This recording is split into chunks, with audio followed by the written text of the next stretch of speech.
Hey guys, welcome back to my channel. So today I'm coming to you with a lot of information. You're not going to want to miss this video, so do not click off. We're going to start with the video of the night that cashgernon was abducted, kidnapped from his bed and stabbed multiple times and thrown out on the side of the road. So let's just jump right into it. I have a lot to cover, so I'm not going to stay on this topic long, but I'm going to tell you guys some things that I found to be really obviously disturbing to me, and you guys can be your own judge and leave your opinions in the comments down below, because I'd like to hear everybody's input. I respond to most comments. We are in this together. I want us to all put our heads together and just kind of speculate, figure out what we think happened to Cash, who all was involved with the murder of Cash. Because again, guys, yes, the police are working this case. Yes, they're doing an okay job, I guess. But I feel like there is a lot of things that they miss. And unfortunately, after all the information that I've received today, I feel like there's so much that's not being told about Miss Monica. And I'm not saying that she has, she's guilty of anything. I'm not saying that Monica had any part necessarily in the murder of cashgernon, but I am saying that she's not the little princess and angel that everyone is making her out to be. So make sure you do not click off of this video, because I have some information coming to you directly from her ex. I just finished watching an interview of Landon's father, and his wife did an interview on YouTube, and yeah, the stuff that he revealed is pretty disturbing. So make sure you don't click off of this video. All right, so let's go ahead and talk about some things that I found to be very weird in the video of the night that Cash was abducted. The first thing that I found to be really odd was that if you look directly straight forward, you will see that there's a light outside of that window. And I found that to be very odd. It looks almost like a cell phone light. So if you guys know what that is, correct me if I'm wrong, but I feel like that might actually be a cell phone and somebody outside of the window. Was that Darriyan before he came into the room?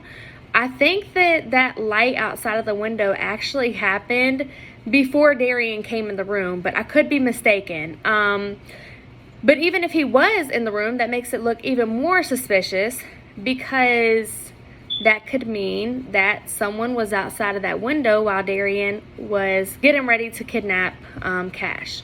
So make sure you pay close attention to the window straight forward from where the camera's at. Also, I just now heard the video with audio. The first two times I watched the video did not have any audio, and I thought that people were saying that he was saying stuff based off of like his lip movement or something like that. But then a girl commented on my video and she brought it to my attention that there was audio. So when I found that out, I went back and rewatched a different video, and it actually did have audio. And the video that I watched the second time, well, the third time, yesterday actually, you could clearly hear him telling Cash in the second part of the video to lay down and go back to sleep. Then as he's walking out, someone says, and it sounds like they're saying, like, go home, you're being a creep, or something along those lines. So he's definitely talking to someone. Someone is in that room with him. I don't know who it is, but all I do know is that it's broad daylight, okay? He's having a conversation with somebody after he murdered Cash, which is already suspicious alone, because would you really feel comfortable enough to come back to where you kidnapped the child in broad daylight with 7 other people aside from the twins living in that house? Monica, her 4 kids, and then Leslie Pinkerton, I believe the name is, and Kurt Pinkerton. Would you really feel that comfortable to come back into that home and have a conversation with somebody out loud if this had no involvement with the family? Like, I just feel like that's very odd to me. And yes, she did say Monica did say that she slept on the opposite end of the house from the twins, but then we have to ask the question, why would you let the twins sleep on the other end of the house with the door that's leading to their bedroom not locking 100% after you just came into your house 2 days prior and found Darriyan to be disturbing your child and messing with Cash, playing with Cash, and it made you feel very awkward and very weird, and you asked him to leave and not come back? Why would you feel comfortable enough to continue to leave them in the room across the house from you without the door being locked properly? I just don't get it. I can't wrap my head around it. And then the windows, like, it doesn't even look right to me. But whoever was outside of that window in the beginning of the video, I wonder if they even thought about the fact that you could see the light through the window. I mean, this was in the middle of the night. This is not like 8 or 9 o'clock at night where people are still chilling outside. More times than not, unless they're on drugs, which we have confirmation that they kind of were, and we'll get to that later. I can't understand why someone would be outside that late outside of the window. And if they were, wouldn't they have realized that someone was in the house? And how did he get out of the house without anyone noticing? Anyways, I have some information I want to bring to you guys. So I'm going to go ahead and play the video of Cash the night that he was abducted. I want you guys to pay close attention to the window and listen to the audio. Tell me in the comment section what you think he was saying. And I will see you guys in just a second.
All right, so you just watched a video of Cash being taken from his bed. What do you guys think? Do you think that he said, or someone said to him, "Go home, you're being a creep"? And if so, who do you think that was? I honestly cannot put my finger on who I think it was. I try to listen to the voice of Cameron and then listen to the audio again, but I really can't hear it that clearly, so I can't 100% say what they were saying or who they were talking to in the video. But you can definitely believe that Darriyan did not act alone on this. I seriously do not believe he acted alone. I feel like someone was involved. In fact, his lawyer is still sticking to his guns, saying that that was not Darriyan in the video. That in the first video, he's saying that, you know, Darriyan, that was not him. So we will see what happens. I feel like Darriyan's definitely going to start talking, and things might start to make more sense. All right, so I watched a video earlier about it was an interview of Monica's ex-boyfriend, also known as Landon's dad. That's her son's dad. And he brought some information to us that you guys might want to know about Miss Monica.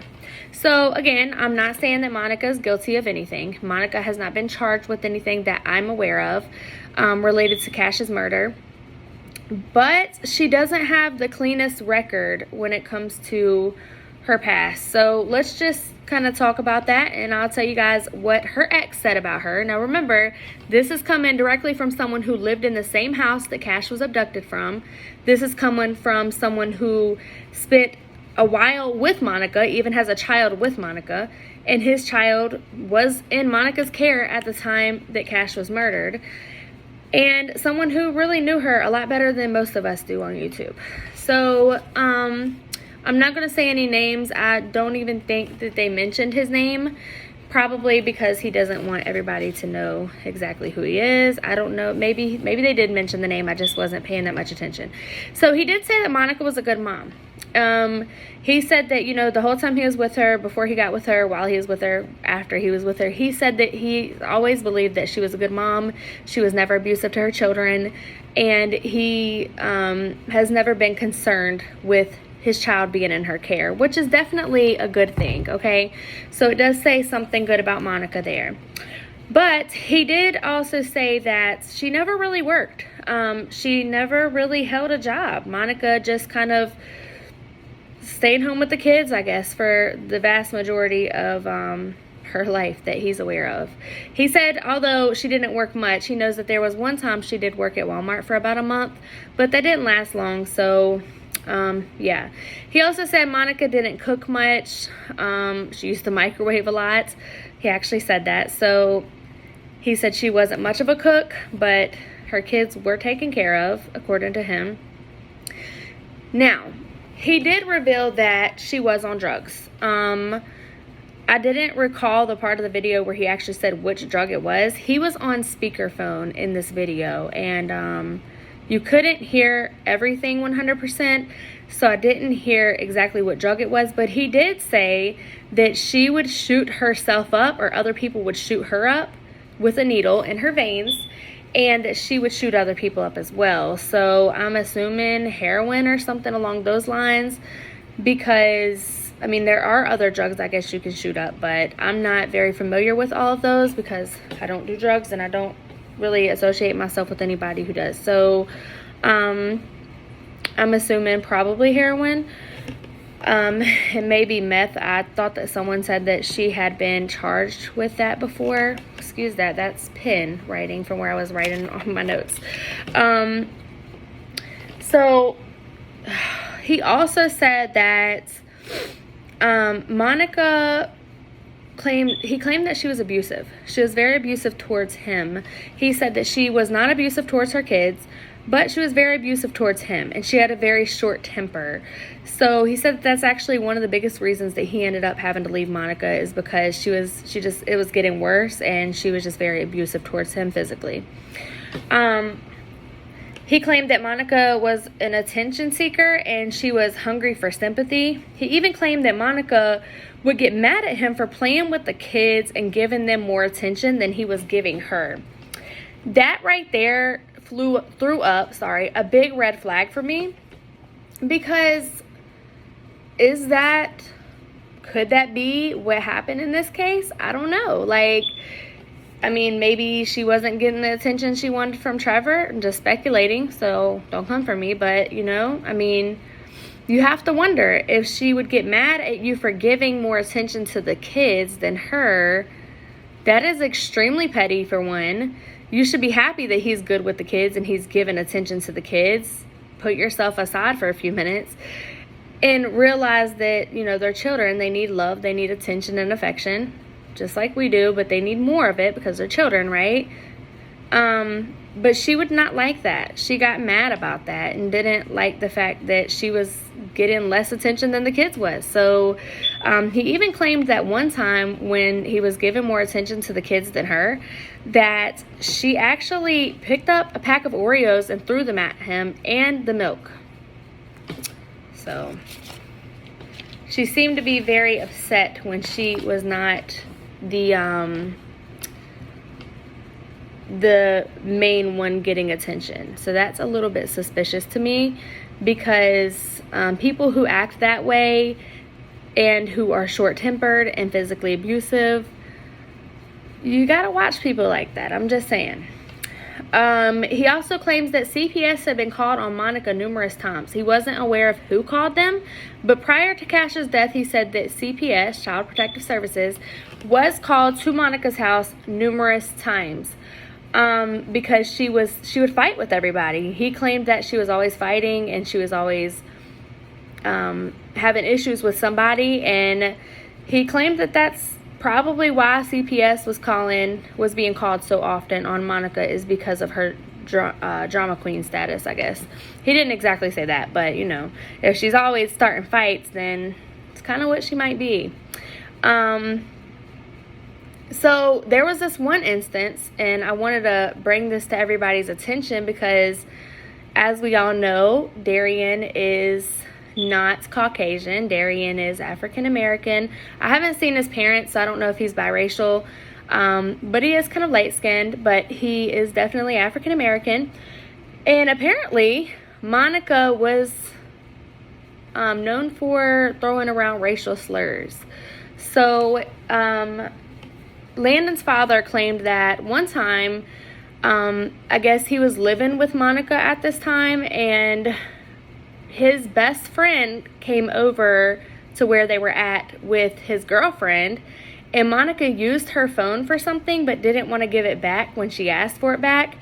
And when she and the best friend's girlfriend got into an altercation, she called her the N-word. So that's not cool at all, and I feel like people who do that are completely ignorant, and it just shows her character right there. That alone just definitely says a lot about her character. So you kind of wonder, you know, people are speculating that she was involved with Darriyan and in maybe a relationship or sexually or something along those lines. We don't completely know that. That's just speculation from many people. And it makes you wonder, like, what was her motive for being involved with him if she was? Now, you can't say, oh, well, she said the N-word, so she wouldn't be involved with an African-American guy, because that's not true. I've heard many, many white people, and no offense to anyone out there when I'm white myself, but I've heard many people who were Caucasian throw around racial slurs and be in a relationship with an African-American person, or even be best friends with one. So please don't use that, oh, well, if she was in a relationship, I don't want to hear it, because you know what? People show their true colors all the time. They can be with someone one minute and be okay with their race, and then the next minute when they're mad, they're calling them out of their name and calling them racial slurs, and that's never okay. And speaking of people who are wishy-washy, the ex-boyfriend, Landon's dad, also said that Monica had a reputation for being two-faced. He said that she would, one minute she's cool with you, and the next minute she doesn't like you, and she's talking about you, and that would kind of make sense why maybe she was throwing the N-word around one minute, and the next minute she's asking if she can use the phone. You know, it doesn't really make sense to me why people do stuff like that, but unfortunately, a lot of things about this case and these people don't make sense. But he did say she had a reputation for being okay with you and cool with you one minute, and the next minute she has a problem with you. So that would kind of explain why she might have been nice to Darriyan one minute, and then the next minute have an issue with him. In fact, he also said that he came in the house one time and she had an African American guy there. So that just proves that she would still possibly mess with or deal with an African American guy. Just because she said the N-word does not mean that she wouldn't. And lastly, he said that she was short-tempered. He said that she had a bad attitude and was short-tempered, and she was just so attention thirsty that it was ridiculous. He just said that basically if anybody had your attention but her, she would get pissed and it would be not so pretty. Alright guys, so that's all I have for you today. With all the information that we've received, we kind of got a little bit more background on Monica's track record, if you will, and a little bit more of an understanding of the type of person that she actually is. Now, I'm not saying Monica is a bad person. I'm not saying that Monica did anything to Cash, and I'm not saying that she is 100% guilty, but neglect, 100%. She neglected these children. Okay. In fact, one more thing I wanted to point out, I just remembered that. He also mentioned that Leslie Pinkerton is the one who actually has custody of all of her kids. So Monica does not have legal custody of any of her children, according to Landon's father. So with that being said, leave your comments down below. Let me know what you guys think. Did any of this push you to believe further that she may have something to do with Cash's death? Or did any of this kind of clear the air for you and make you think that she does not have anything to do with it? He did say she was a good mom. He also did say that she has never harmed her kids, and he don't believe that she would. But, and I left this part out as well, and I'm sorry if I keep on running backwards, but I'm remembering stuff as I go. He did mention that she has had a drug problem for a while, and that one time when she was staying in a hotel, she asked Cameron to go out to her car to get her kit, which had her needles and things in it for her to shoot up with. So I'm not cool with that. Like, I'm not okay with that at all. Like, if you do drugs, do them on your own terms and don't let it affect yourself or your kids enough to where you can't be a mother. But the fact that you had him go to the car to get that, I'm not okay with that. Like, I feel like that is definitely says a lot about her character and who she is. But that's just my opinion. Still, I'm not blaming Monica for the murder, and I don't 100% believe that she did this. However, a lot of this light that was shed today, learning a lot of things about Monica, does make you question things a little bit more. So leave your comments down below. Let me know what you guys think, and I will see you soon with the next update.